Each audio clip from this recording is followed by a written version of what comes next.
nice to have you here again, Miriam. I hear you've got a wonderful story to tell us about the evacuees during the war. Well, I'm going back many years now. It was my first job.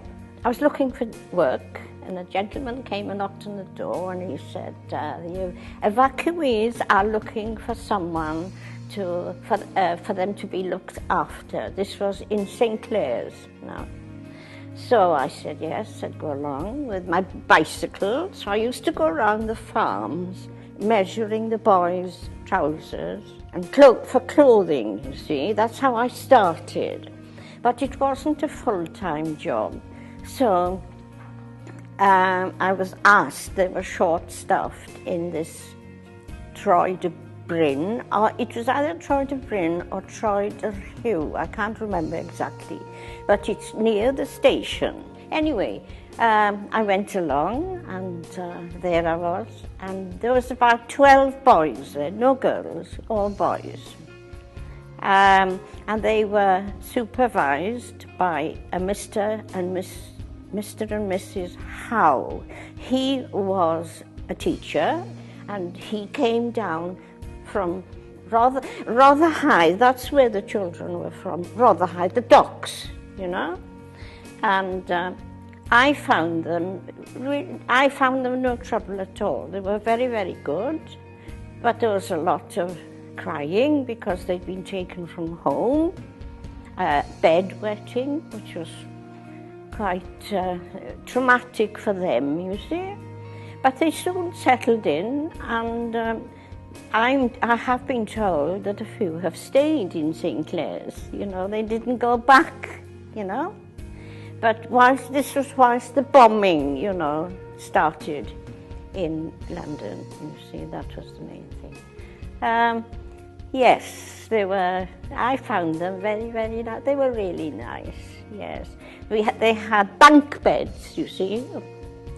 So what ages were these boys now then when they came down? Well, we had one, the youngest one I had there, he was about 6, and he was only a tiny little tot, and it was very painful for him. And the oldest boy then? They'd be about 14, 12, 13, 14, somewhere there, yes. But as I said, they soon settled in, because they knew the teacher, because he taught them in Rotherhithe, you see. Or he came? He came, and his wife, yes. So I learned to cook. Oh dear, yes, I learned to cook. And keep house, I suppose, in a way, you know. They were very, very good. I don't think any of them got into any trouble of any time, not while I was there. We used to go, there's a river not far away, we used to go and have a swim.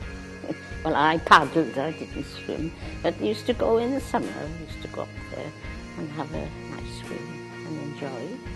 Take sandwiches with us, you know, picnic. It would be a novelty for boys from London to come to the country. It was an eye-opener, I suppose. An eye-opener for them.